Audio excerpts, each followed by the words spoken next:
नमस्कार, मी महेश लोखंडे आपलं स्वागत करत आहे.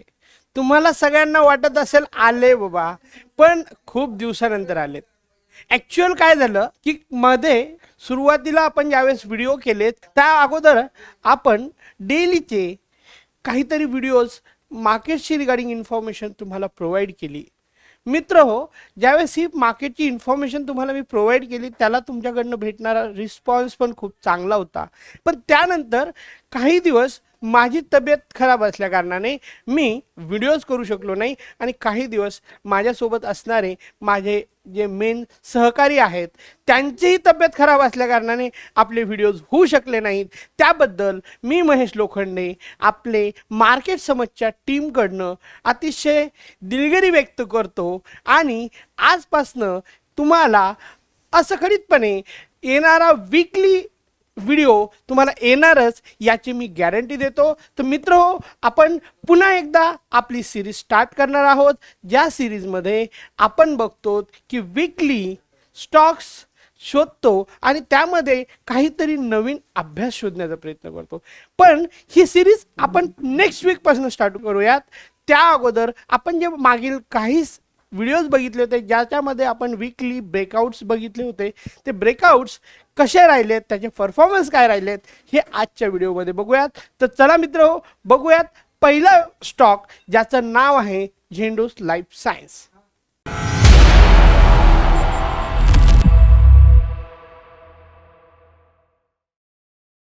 झेंडूस लाईफ सायन्सचा चार्ट आपल्या समोर आहे. या झेंडू लाईफ सायन्सच्या चार्टमध्ये आपण ज्यावेळेस बघितलं होतं तर आपण अशा प्रकारे एक फ्लॅग आयडेंटिफाय केलं होतं आणि इथेच प्राइस होती. मग ज्यावेळेस मी फ्लॅग आयडेंटिफाय केलं होतं त्यावेळेस तुम्हाला इथे मी चार्टवरती सांगितलं होतं की जर प्राइस मध्ये ही लेवल जर प्राइसने क्रॉस केली की इथे एक हर्डल येऊ शकतो असं मी तुम्हाला सांगितलं. आणि जर हा हर्डल क्रॉस झाला तर मार्केट प्राइसमध्ये खूप चांगलं रनअप राहील आणि फर्स्ट मूव्ह जर असेल तो जो फ्लॅगचा हा जो आपण फ्लॅगचं होल्डर म्हणतो, जे ही लाईन आहे तेवढंच या प्राइसपासनं वरती जाईल असं एक पहिलं टार्गेट होतं. आणि हे तुम्हाला जर त्या हर्डलला जर क्लिक केलं तर तुम्हाला इथे दिसेल की हा जो डीप आहे इथपर्यंत वरती तो स्टॉक जाऊ शकतो. म्हणजे मल्टी बॅगर स्टॉक होण्यासारखे पॉइंट्स याच्यामध्ये आपल्याला दिसत होते, ज्याला आपण यू पॅटर्न बघतो. यू पॅटर्न दिसत होता, फ्लॅग पॅटर्न दिसत होता आणि तुम्हाला मी जसं सांगितलं की यू पॅटर्न जर दिसत असेल तर तो स्टॉक मल्टीबॅगर होऊ पण शकतो. आपल्या एका व्हिडिओमध्ये सांगितलं होतं बघा. ठीक आहे, तर हा पहिला स्टॉक होता ज्याच्यामध्ये आपल्याला बाईंग करायची होती. जवळपास 630च्या आसपास कुठेतरी आपलं बाईंग दिसत होतं. 668-70चा एक हर्डल होता आणि त्याच्यानंतर आज जो आपला स्टॉक आहे तो कुठे आहे बघा मित्र. आज तागायत या स्टॉकने 893चा म्हणजे 630 वरून 893चा हाय केला.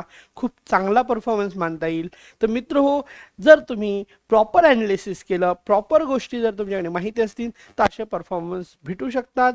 खूप चांगले परफॉर्मन्स भेटू शकतात. फक्त तुम्हाला पेशन्स, रिस्क मॅनेजमेंट, मनी मॅनेजमेंट या ज्या गोष्टी आहेत त्या खूप महत्त्वाच्या आहेत.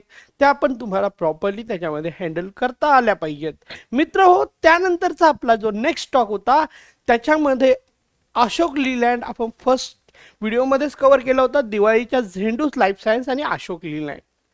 अशोक लीलँडमध्ये आपण बघूयात काय परिस्थिती होती आपली. तर अशोक लीलँडमध्ये मी इथे अशोक लीलँड स्टॉक शोधतो. हा आहे अशोक लीलँड आणि अशोक लीलँडमध्ये आपण सांगितलं होतं की हा जो ब्रेकआउट झाला होता या ब्रेकआउट नंतर प्राइस इथे रिटेस्टला आली होती. वीकली चार्टवरती बघितलं होतं आपण त्याला. इथे रिटेस्टला आली म्हणजे जवळपास आपण 30 ऑक्टोबरच्या वीकमध्ये त्याला बघितलं होतं. 30 ऑक्टोबरच्या वीकमध्ये ती प्राइस ज्या ब्रेकआउटला रिटेस्टला आली त्यानंतर मी सांगितलं होतं की एक जर कॅन्डल या प्रिव्हियस हायच्या वरती क्लोज झाली तर आपल्याला त्याला बाय करायचं होतं. पण अशोक लीलँड हा तसा स्टॉकमध्ये तुम्हाला मॅक्झिमम जो हाय क्रिएट झाला होता तो ₹189 या स्टॉकमध्ये पाहिजे तसं परफॉर्मन्स नाही आहे स्टॉकने. त्यानंतरही कॉन्सॉलिडेट केलं या विशिष्ट हायला, म्हणजे 192ला त्याने आतापर्यंत ब्रेक केलं नाही. हा स्टॉक कन्सोलिडेट झालेला आहे. हा स्टॉकने परफॉर्मन्स पाहिजे तसा दिलेला नाही, पण याचा अर्थ असा नाही की स्टॉक निगेटिव्ह झालेला आहे. अजूनही स्टॉकमध्ये तुम्हाला जर एंट्री करायची असेल तर तुम्ही करू शकता. तुम्हाला प्रॉपर याच्यामध्ये रिटर्न्स भेटू शकतात. त्याला फक्त एक हर्डल आलेला क्रिएट झालेला आहे 192चा. तो हर्डलच्या वरती एक वीक जर या स्टॉकने क्लोजिंग दिलं तर तुम्हाला हा स्टॉक खूप छान परफॉर्मन्स देऊ शकतो. अशोक लीलँड असं माझं मत आहे मित्र हो. यानंतरही तुमचा अभ्यास करायचा आहे, जसं मी नेहमीच सांगतो तशा ते तुम्हाला नेहमी बघायचं आहे. आपण बघतोय नेक्स्ट स्टॉक. आपण नेक्स्ट वीकच्या सेकंड व्हिडिओजमध्ये weekly swing trading strategy, weekly swing trading ब्रेकआउट्सच्या याच्यामध्ये बघितलं होतं.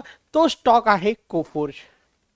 कोफोर्जमध्ये ज्यावेळेस आपण बघितलं तर आपण बघितलं होतं की एक येलो लाईन जी आहे ती आपण ड्रॉ केली होती वीकली चार्टवरती. आपण त्याला बघितलं होतं. त्याच्यानंतर या येलो लाईनच्या वरती ज्यावेळेस ब्रेक झालं त्याच्यानंतर रिटेस्ट झाल्यानंतर आपल्याला बाय करायचं होतं. तर सिम्पल 5837च्या आसपास याची आपली बाईंग होती. त्यानंतर मी तुम्हाला सांगितलं होतं की जो रेड लाईन आहे ती एक हर्डल येऊ शकतं आणि त्यानंतर प्राईजमध्ये चांगली मूवमेंट येऊ शकते. तर आता आपण 5838ला याला दिसत होतं आपलं बाईंग. त्याच्यानंतर त्याने हाय केला 6777 एक हाय क्रिएट केला. हा स्टॉकने चांगल्या प्रकारे परफॉर्मन्स दिलेला आहे. अजून कुठल्याही प्रकारचा त्याच्यामध्ये निगेटिव्हनेस नाही आहे. प्रॉपर स्टॉक चालू आहे. याचं टार्गेट जे आपण आयडेंटिफाय केलं होतं यू पॅटर्नच्या हिशोबाने ते 9186च्या आसपास या स्टॉकची प्राइस जाऊ शकते असं आपण बोललो होतो. पण मित्र यासाठी आपल्याला काय करावं लागेल? पेशन्स ठेवावे लागतील. Risk management proper. जर स्टॉक जर पुन्हा थोडासा खाली आला तर तुमच्याकडे क्वांटिटी पोझिशन सायझिंग तुमची प्रॉपर असणं गरजेचं आहे.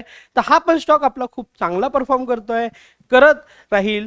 त्यानंतर नेक्स्ट स्टॉक होता आपण सेकंड व्हिडिओमध्ये बघितलेला, ज्याचं नाव आहे KEI इंडस्ट्रीज.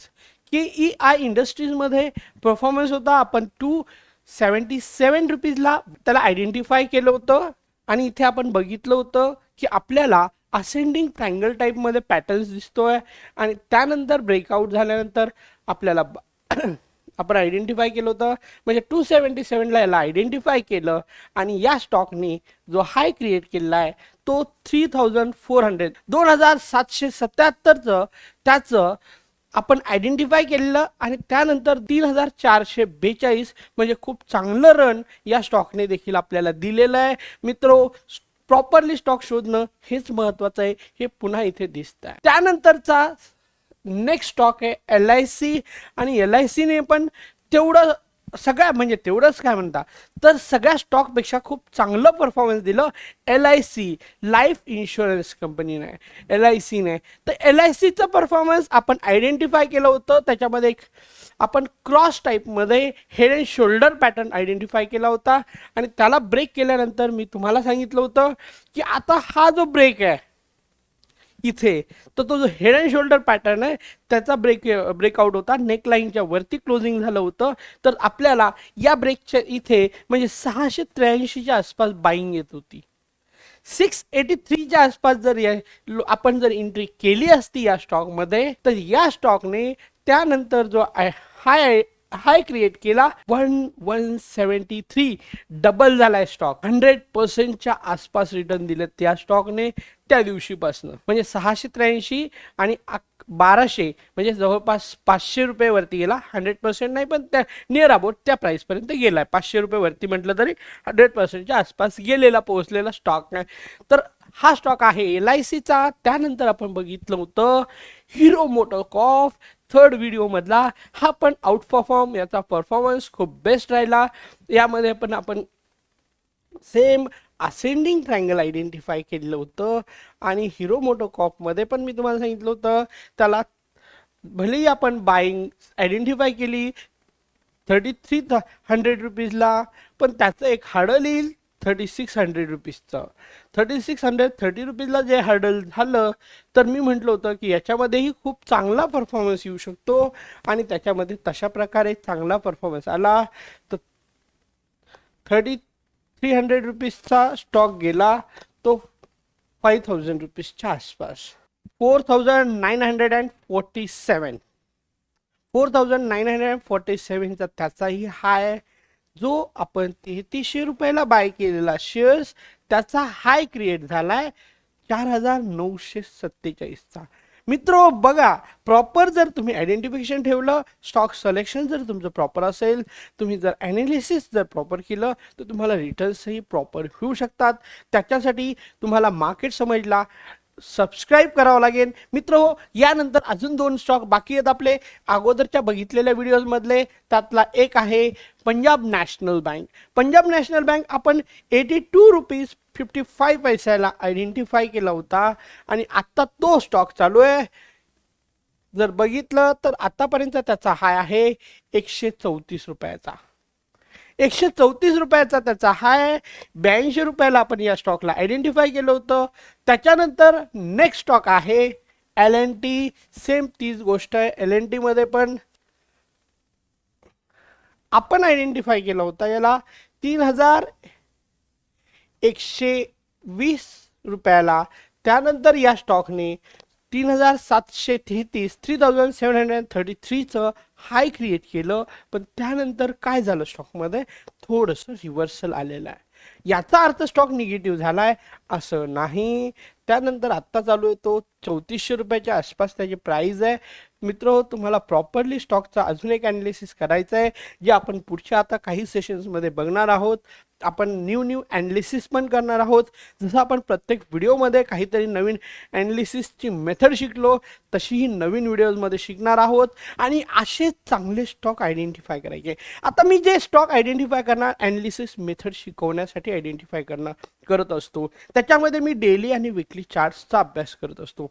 मित्र हो, याच्यातनं तुम्हाला शिकायचं आहे ना की माझ्याकडनं कुठली ॲडवाईस घेऊन मी सांगितलेला स्टॉक जसाच्या तसा बाय करायचा आहे. तुमचं ॲनालिसिस, तुमचं पोझिशन सायझिंग, तुमचं मनी मॅनेजमेंटच तुम्हाला सक्सेस करणार आहे, हे नेहमी तुम्हाला डोक्यात ठेवायचं आहे. आणि अशा चांगल्या व्हिडिओजसाठी आणि कशा प्रकारे ॲनालिसिस आपलं इम्प्रूव्ह करायचं हे समजण्यासाठी आपल्याला मार्केट समजला सबस्क्राईब करायचं आहे. मित्र हो, जर तुम्हाला असं वाटतंय की ही माझी मेहनत तुम्हाला खूप महत्त्वाची आणि खूप चांगली वाटतंय, त्याच्यातनं तुम्हाला काहीतरी शिकायला भेटतंय आणि तुमच्या मित्रालाही तुम्हाला मदत करावी वाटते की ज्यालाही प्रॉपरली स्टॉक मार्केट कोणीतरी शिकवणारं किंवा समजणारं पाहिजे, तर त्यालाही सांगा हा मार्केट समजचा चॅनल सबस्क्राईब करायला. त्याच्या व्यतिरिक्त तुम्हाला मार्केट समजच्या चॅनलला लाईक करायचं आहे जर हा व्हिडिओ आवडला असेल, आणि तुम्हाला मित्रांना तर शेअर करायचंच आहे. तर मित्र हो, नेक्स्ट टाईमपासनं आपण नवीन शेअर्स घेऊन पुन्हा भेटणार आहोत वीकली स्विंग ट्रेडिंगच्या या सिरीजमध्ये. तर धन्यवाद मित्र हो. तुम्ही जर याला अजून काही माझ्यासाठी काही ॲडवाईस असतील तर तुम्ही मला कमेंट्समध्ये देऊ शकता. धन्यवाद. पुन्हा भेटेल. मी महेश लोखंडे. आपल्याला धन्यवाद.